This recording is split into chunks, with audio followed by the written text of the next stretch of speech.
जय जय दोस्तों, welcome back to my channel positivity with Rekha. जी हाँ, पॉजिटिविटी नो नेगेटिविटी।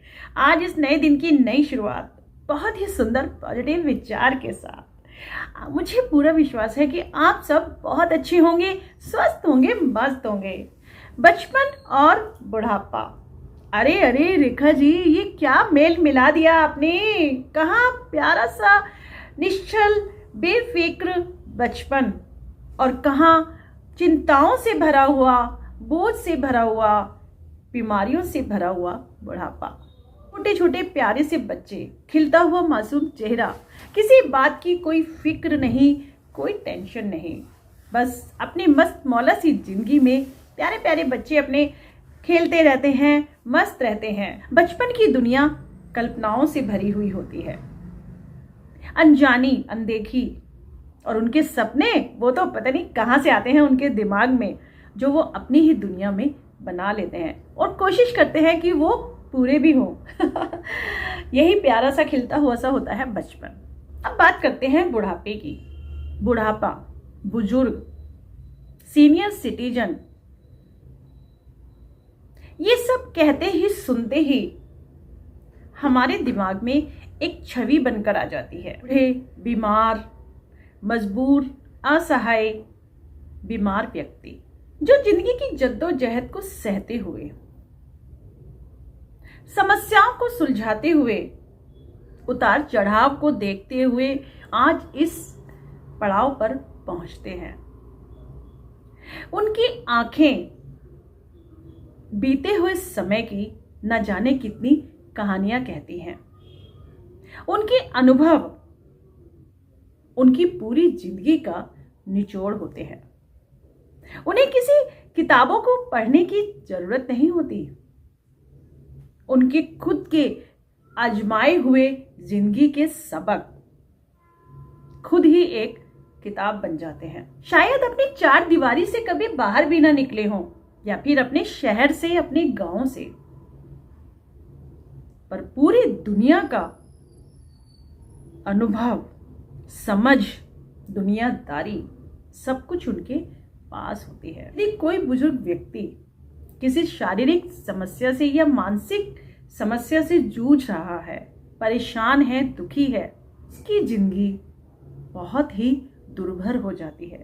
वह बुजुर्ग व्यक्ति अपने आप को असहाय मानता है, मजबूर समझता है, दया का पात्र मानने लगता है अपने आप को, क्योंकि वह अस्वस्थ होने के कारण अपने प्रतिदिन के कार्य भी अच्छे से नहीं कर पाता। चाहते हुए भी उन पलों को, जिंदगी के इस पड़ाव को नहीं जी पाता। कहते हैं बुजुर्ग और बच्चे एक समान हो जाते हैं, हालांकि दोनों की दुनियाओं में जमीन आसमान का अंतर होता है। देखिए, बच्चे हमारे जिद्दी होते हैं, हर बात को मनवाना जानते हैं। ऐसे ही हमारे बुजुर्ग भी होते हैं। इस अवस्था में आने के बाद उनके अंदर आता है चिड़चिड़ापन, खीज,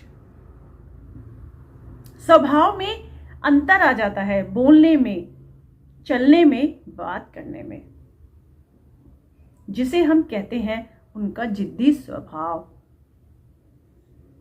पर ये स्वभाव उनका, ये चिड़चिड़ापन ऐसे ही नहीं आता, क्योंकि वो होते हैं शारीरिक और मानसिक तौर पर अस्वस्थ। परंतु उनकी ये अस्वस्थता उन्हें खुश रहने नहीं देती, उन्हें मजबूर कर देती है एक चार दीवारी में, एक कमरे में, एक पलंग पर। बुजुर्ग व्यक्ति की जो डाइट होती है वो एक छोटे बच्चे की तरह हो जाती है। क्या हम उन्हें इस स्थिति में थोड़ा सा समय नहीं दे सकते?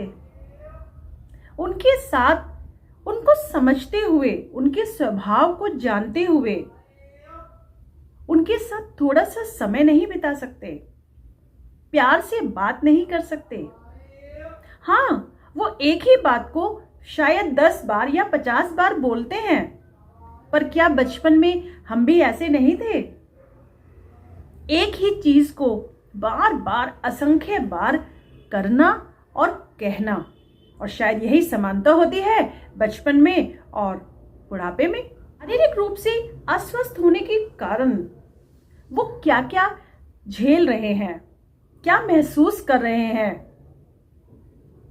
वो हम में से कोई भी समझने की कोशिश ही नहीं करता। मानती हूं होती है उलझन, परेशानी भी होती है, गुस्सा भी आता है, चिड़चिड़े भी होते हैं हम लोग उनको देखकर, पर फिर भी हमें यही कोशिश करनी है कि हम उनको समझें, प्यार से समझाएं, कोशिश करें उनको थोड़ा थोड़ा खिलाने की, समझाने की, समय बिताने की।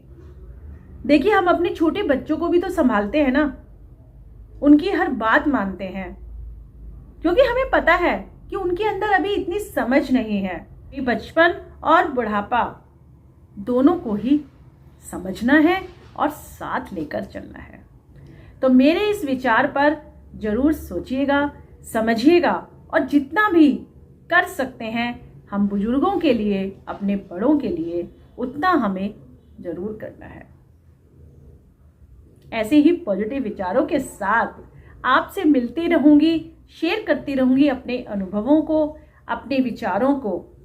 और यदि आपको लगता है कि मेरे ये विचार, मेरे ये अनुभव, मेरी ये बातें अगर जरा सी भी सही हैं, अच्छी हैं, तो प्लीज़ मेरी वीडियोस को लाइक कीजिए, शेयर कीजिए और मेरे चैनल पॉजिटिविटी विद रेखा को सब्सक्राइब कर लीजिए। मिलती हूँ आप सबसे नेक्स्ट वीडियो में ऐसे ही किसी सुंदर से विचार के साथ। शर्त यही है, आप हमेशा स्वस्थ रहिए, मस्त रहिए, खुशियां बिखेरिए, खुश रहिए।